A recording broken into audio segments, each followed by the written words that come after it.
What's going on, everybody? It's your boy DJ McCree, Track Camp pt, and today we're going to be talking about this right here, this sound right here. Man, all day. We've been washing money all day. And this is what I got.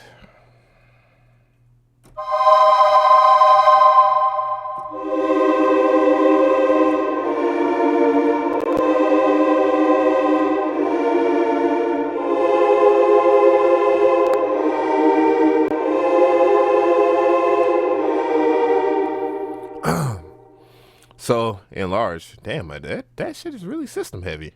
And then I did the pianos as well, and we're gonna talk about that. It's gonna be real quick, for the most part.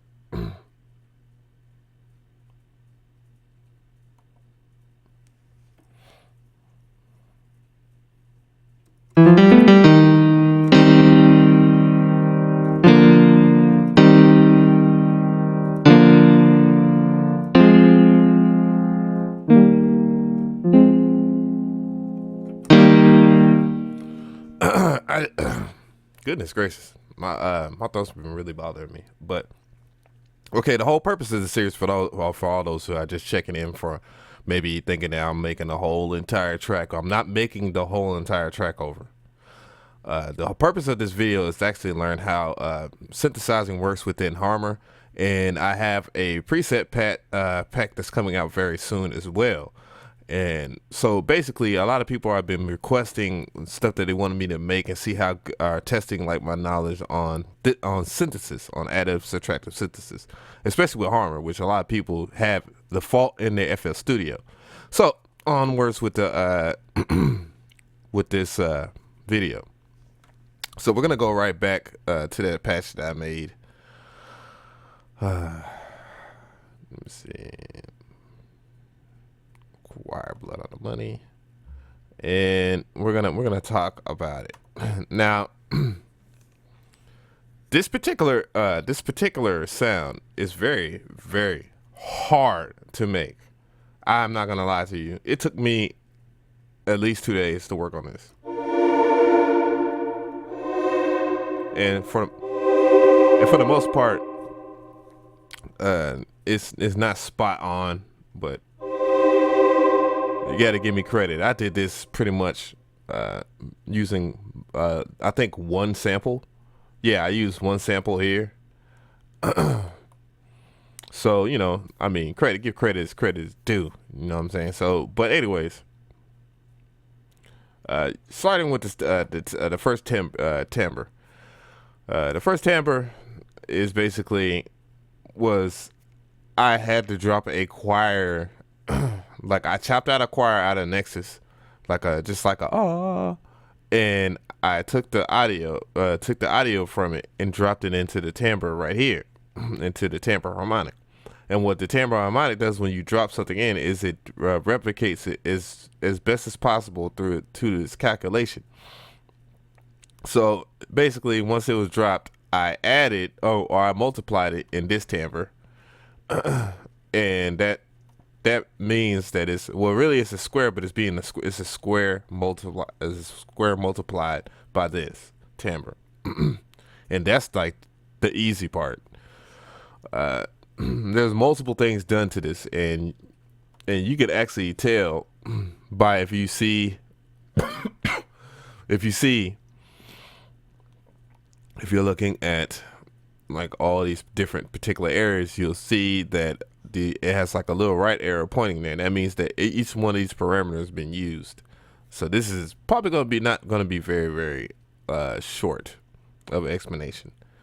But the first thing, volume. I had to mess with the ADSR first.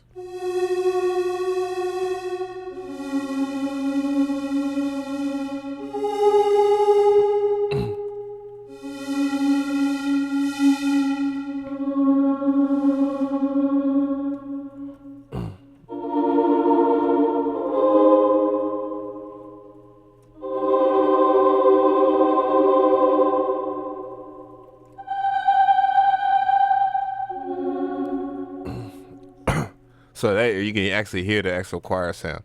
So the actual choir sound itself, in this particular area, once again, I use the volume.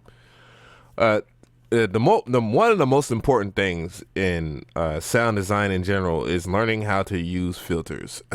I cannot stress to you how important that is, because the better you become at using the filters, the better sound designer you'll be. The more unique your sounds will be. The more stuff that you'll be able to emulate as well. And so, with that being said, let's get started. Wow, this is crazy. In particular, I used a classic band pass. The classic band pass is like basically the low ends being cut off and the high ends being cut off, and it's mixed like a little hump. Is if you can theoretically think in your mind how it looks like. So it will look kind of like this right here, and I think I can pull it up. It'll look like this theoretically. This is a band pass right here.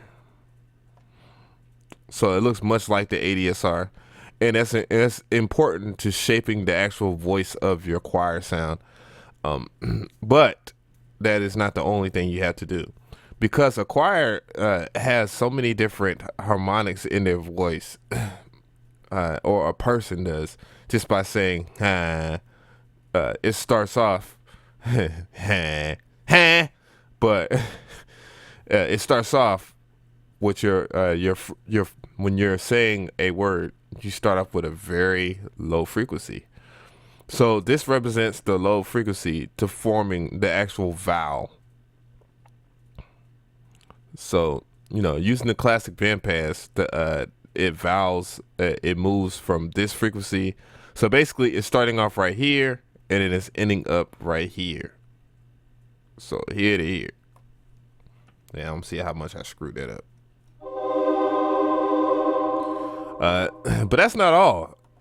There's other things like the shaping of the LFO to keep the consistency of the.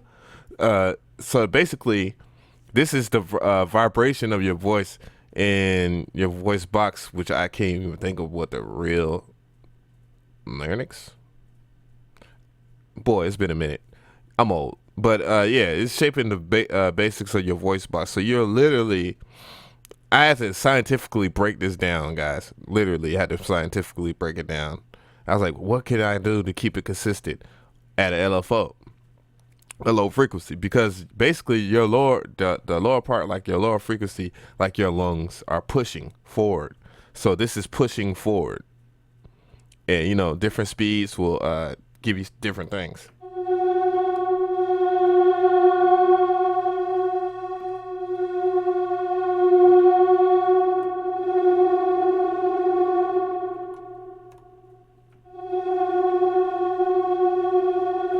As you can hear that expression in the actual LFO, in that LFO.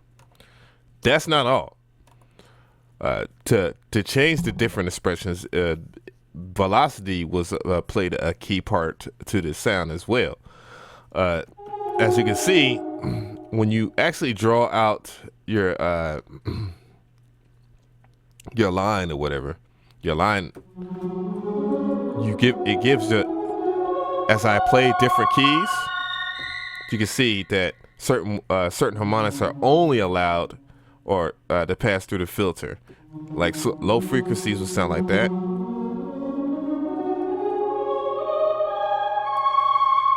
So in large, this sound that I made was pretty darn for real. Pretty darn for real. Like there's nothing that people can say that would make me mad in the comment section. But anyways, and then velocity. So just drew a line. So because when you articulate different vocals in your voice, some people, when you're low, but when you're high, you're high. See that? So it gives the sound extra ways of being able to articulate, and and that was very important. You know what I'm saying, to the actual making of that sound. And using a low frequency in general, the low pass will give you a different flow in something other than having it sound like a sine wave or a square or whatever. You know, and we'll get into that when we talk about horns, because I did a horn yesterday and I mind F myself. Let me see. There was other things in this phaser mix. I mean, that's a tomato type thing. I mean, you can literally have that if you want to. That was just to add more wobbliness to your voice, because not everybody's voice, if you listen to it one there, you can hear a constant vibrato. And having a phaser. And having the phaser actually helps kind of articulate it a different way. And this particular phaser, in general, when I have this phaser on, works with the X mod.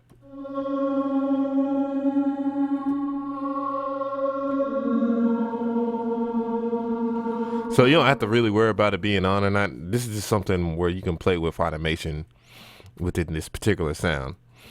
I mean, I know that's a lot for just doing something from a Zaytown produced song, but you know, I'm a huge fan of Zaytown anyway, so it's all good, guys.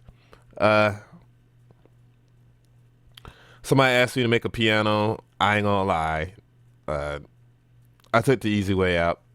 What I did was basically resample a piano that was in the FL Studio, just to make it kind of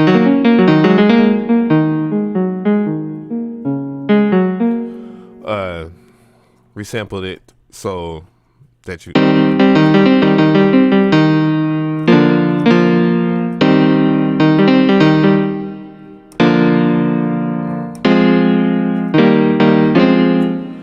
so when you play it at certain octaves, as you can see, instead of the sample just going through the one shot the way it is, what it is within it's keyboard mapped. So with keyboard mapping, and when you use that in the image file, what that does is basically allows you excuse me, it allows you to essentially play certain parts of a sample or the resynthesized wave, which is the proper way of saying it. But you know, for those sample of whatever sound that you put into the image section right here, and you can actually see it being represented right here.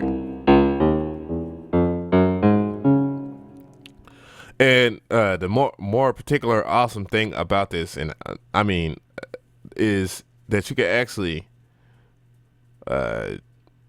select keyboard mapping and then continuously press keys to map each part of the sample that you get.